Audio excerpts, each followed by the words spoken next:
Yo, this is the Ancient Texan. Um, and I'm directing this actually to Mike. Hey, Mike, and my audience at the same time. Mike, you sent me a video about a dark factory that's, no people are there and it's turning out cell phones, and you didn't know if it was real or not. Well, I'm not sure the light part of it matters. Um, it's probably close to 10 years ago, maybe even more than that, that I went on a consulting job and I went down to Florida. And um, it was about wall boards having sulfur in them. And then the sulfur was, hot, humid. Florida was worse. And I also went some Arizona. It was causing the sulfur that was in the water boards to react with water and make a low concentration of H2S, which was corroding the hell out of metal things inside the house. And I actually used the corrosion of the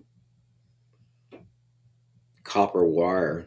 They had to hire me an electrician because I was too damn slow cutting off little pieces of copper wire from outlets. But you could actually map where the corrosion was the worst, where this was happening most in the house. Um, and we hired other experts where we could actually pin down which wallboard was doing it, and it was some Japanese wallboard that the quality specs wasn't there. I was getting paid by uh, National Gypsum or something, American company, because they spent millions on the consulting team. We had about, I don't know, less than 10 people, but still 10 people that were making pretty good money trying to document that National Gypsum um, was not responsible for these defective wallboards. And that's kind of completely beside the point. But during the course of thing, I went to a factory of National Gypsum in Florida where they were making wallboard. And I went into a plant that was just huge. And what was really eerie about it was all these machines were running, and there were people around, but not a lot. Like where they were actually making the wall boards, they were, you know, pouring out the gypsums, kind of like a thick slurry soup paste in between these two sheets of paper running, um, and it went down a conveyor belt for, I don't think it was half a mile, but it was a really good distance. And all the different processes of making the gypsum was uh, on that conveyor belt. You know how it was heated and taped up and dried out, and then at the end it got cut into wall boards, and then it was stacked, and then it was picked up, uh, put on a conveyor belt, put into this kind of temporary storage, and then from that storage it was fed into um, this place where they heated it to a high temperature, um, and cooked it, and then it got automatically loaded on the other side, um, into another storage area, and then finally a person appeared with a forklift and picked it up and put it into the trucks. And then there were two people just sitting in a control room watching computer screens. And finally, the computer told them that some roller needed adjustment where the two spools of paper coming in, and the paste was being poured in there. It needed a little adjustment. So he went out, and while the thing's still running, he made some adjustments, came back in, looked at the computer screen, and it told him it was all right. And um, you know, he went back to putting his feet up on the desk and, letting the computer tell him if he needed to do anything. Um, then went into the offices, and they did have they outsourced their financing, but they had like a plant manager and a secretary and like empty. It was really weird. From my, prior experience, I would expected, you know, hundreds of people to be working in this plant. And there was like, 10 people, and, another shift of 10 people. You still, I don't know, you don't get many people total, 30 people, three shifts or something, or four shifts.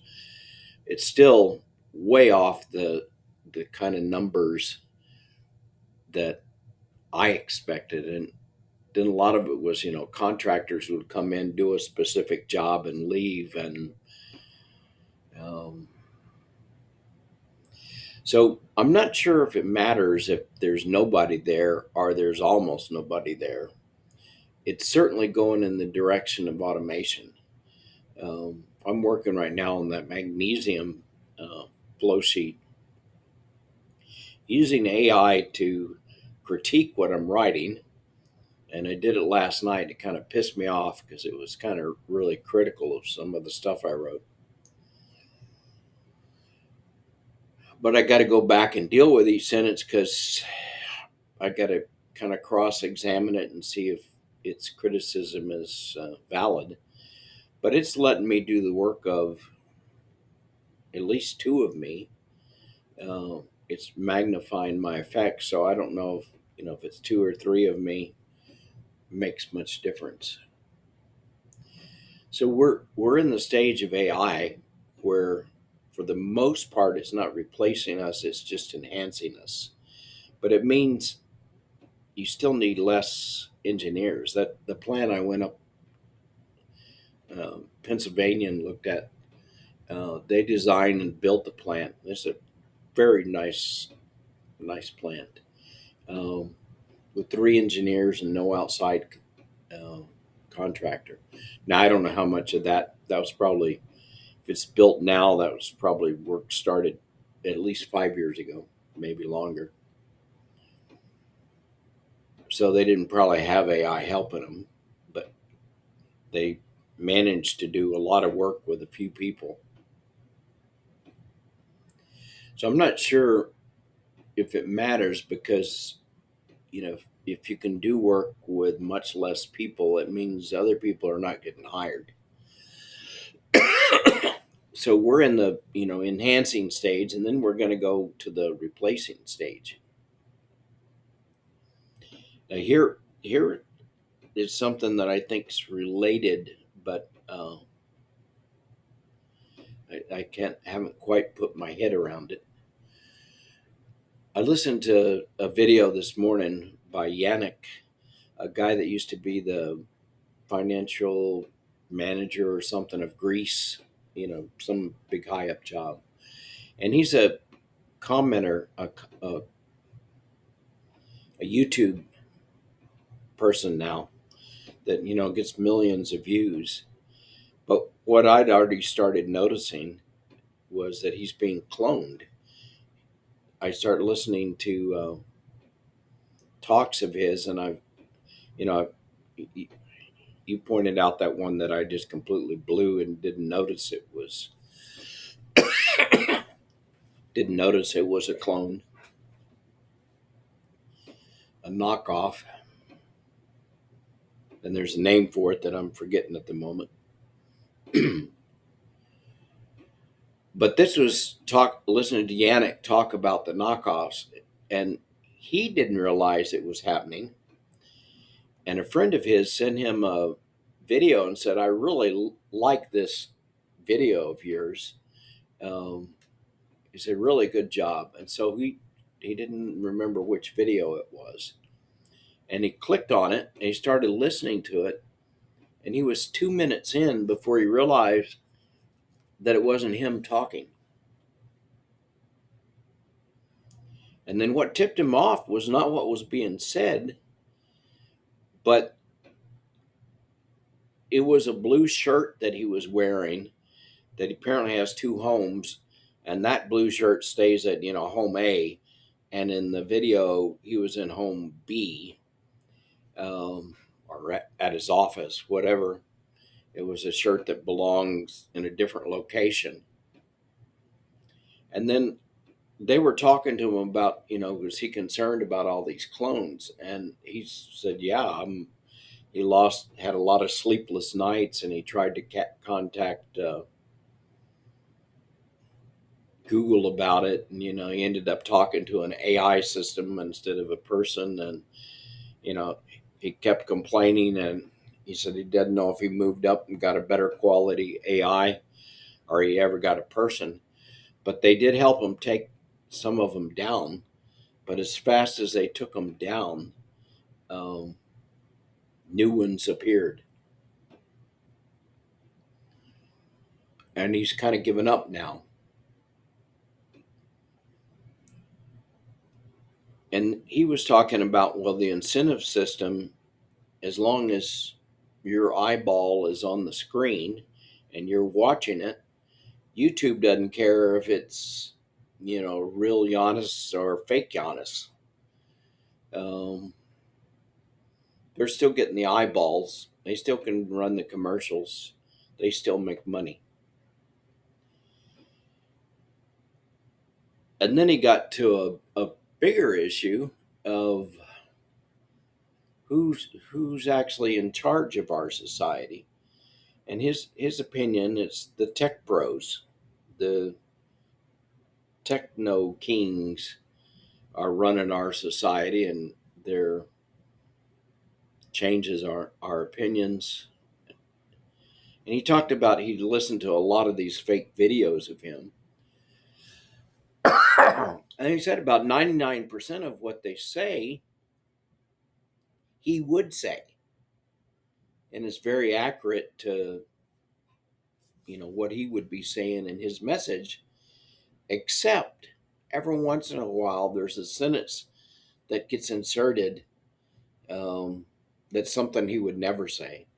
And for instance, in one of them he was listening to, there was just a single sentence that said something favorable about Putin. And when he was listening to that, he said, that's something I would never say. I would never praise Putin. And that's the way it's operating. It's true almost completely, and just one little part of it um, is wrong, and it just plants this seed in your head, almost at a subconscious level, that changes how you or a listener thinks in the future. So your thoughts have been altered by some incremental amount. I was telling Amy that, um, it's kind of a sign that you're successful if someone bothers to clone you and use your likeness to sell their propaganda. Now, I'm not popular enough to be cloned yet. It's a testament to my lack of success that I am not going to be cloned. So if you're listening to me for a while, you can trust what I'm saying, or at least trust. You shouldn't necessarily trust just because I'm saying it, but you can trust that it's me saying what you're listening to, because I'm not successful enough uh, to be cloned. And when I'm successful enough and enough of people are listening to me, that probably means at least up into the hundreds of thousands. And I've actually got some videos lately that 1,500 people. It's my shorts. It's not the shorts that I make, it's the shorts that Substack makes. So my successful podcasts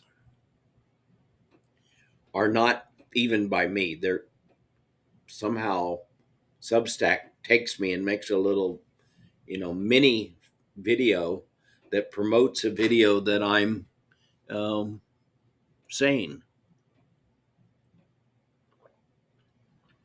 And I looked at these and they're pretty good. They're saying kind of what I'd say and not exactly. And one of them took a misstatement I'd made and kind of multiplied it, but uh, those ones that the system make is getting more attention than the ones I'm making. And I don't know if they're exactly a clone or if they've just taken a little slice out of my video. Um, I haven't analyzed it enough because I hadn't heard this guy Giannis, the Greek financial minister. I think that's what his job used to be. And now he gets millions and he makes his living on YouTube, or he has up till now. And now maybe all his clones are making millions, but YouTube's making money any case. So that goes to the tech bros don't really care if what they're broadcasting is true or not. You know, um, Elon is always talking about how he saved democracy and free speech, but it's all bullshit. Um, there's no, he gets his word out and he makes his money um, independent. And there's a lot of clones on um, X, just like there are YouTube. So all these guys and all the tech bros are making their millions just by keeping your eyeballs and slowly brainwashing you. They're giving you these little seeds of programming that alter your mind over time. Now, I think it's hard. I don't think that's very easy that I can be brainwashed, but I did get fooled badly by that one video, and I believed something. And there's also videos out there now of Rachel Maddow that are. I've listened to two of them that I know from other sources. It was just BS. Um, and I won't go into the details, but I sorted out that it was just pure crap that I was being told. So we're losing control. I mean, it's not like we ever quite had control, but it's becoming more insidious. Um, and my ability to make a video, as soon as I'm successful at it, I will be taken over by a clone, and you won't be listening to me anymore. That's pretty creepy. And then you have AI and automation taking over the factories, and you don't need the people. Now, all of this is the same problem we already have, is that the wealth that's being generated is being concentrated more and more in the top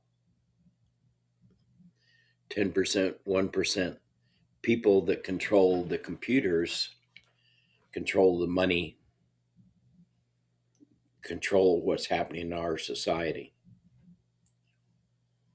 Now, they haven't completely taken over, and we're talking about, we're afraid AI will take over the world. Well, I think this is how it's being done. One little thought at a time, one less person in each factory, and the money that used to be going to 100 workers is now only going to 10, and the other 90 people, their pay is going to the companies that control the technology. And then even inside those companies that control the technology, they need less people. They either don't, hire people when they leave, or they gradually get rid of them. And all of it's being concentrated in the people that control the technology.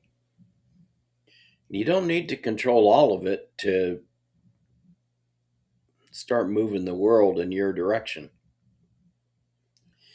And right now, probably what saves us a little bit is that there's a lot of people competing for um, your brain and your vote and your eyeball. Now, here's what's going to kind of happen. Right now, there's like seven, eight, 10. Let's just say there's 10 companies out there that are strongly competing for your eyeballs. Well, this surge in AI investment of trillions of dollars going to build data centers. Uh, you got to build power plants and cooling water plants, and got to make more steel and copper and all that kind of stuff. Um, this is so big and so massive that of those 10, two or three are going to survive. They're going to fall off one at a time. I think actually OpenAI is one of the most likely because they didn't have a big revenue stream before they started. Now Microsoft could absorb them and just suck them in, or Microsoft may decide they don't really need OpenAI and just do it themselves. Because apparently that skill, um, it's like once one person has done it, and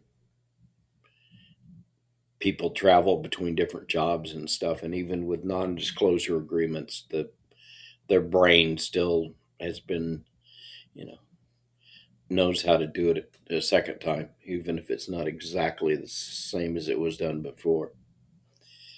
So we've got a world that's being slowly taken over by the tech kings.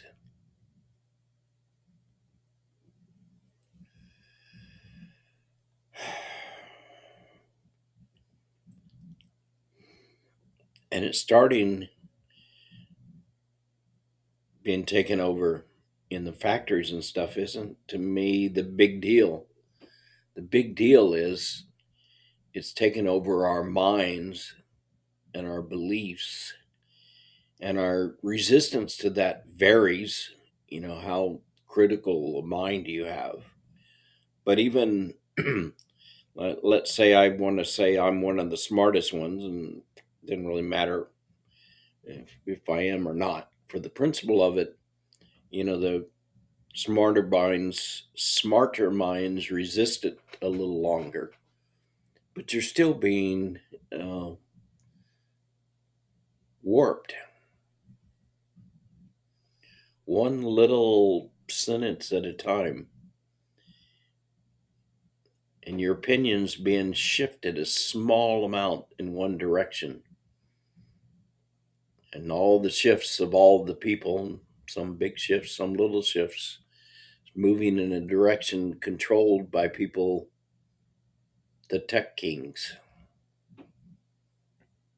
Some that are obviously bad guys, some that are supposedly good guys, um, but they're not good guys in the point of view that their main motivation is still to make money and to slant your usage on the computer and your eyeballs in their direction. So, what do I think about that dark plant video you sent me? I think maybe the it's not exactly true, but I definitely think it's moving in that direction, that a plant with no light somewhere is turning out cell phones. I think a plant somewhere is turning out cell phones with less people than it had last year, and the computer is learning to run it, and more money is going to the top, and less money is going to the workers. Um, and wealth inequality is starting to accelerate. I'm not sure we can stop it. I think humanity may be screwed. The fact that we're still protesting and noticing our fall gives us a little bit of hope. But pretty soon, this won't be me talking. And right now, it's doing it in the public discussions. And there's not much motivation for it to alter our private conversations, Mike. But it could. You could get a, recording on WhatsApp that's not me, but it's using my voice, and it says stuff that divides you and me. That is really scary. And that's in the realm of possibilities.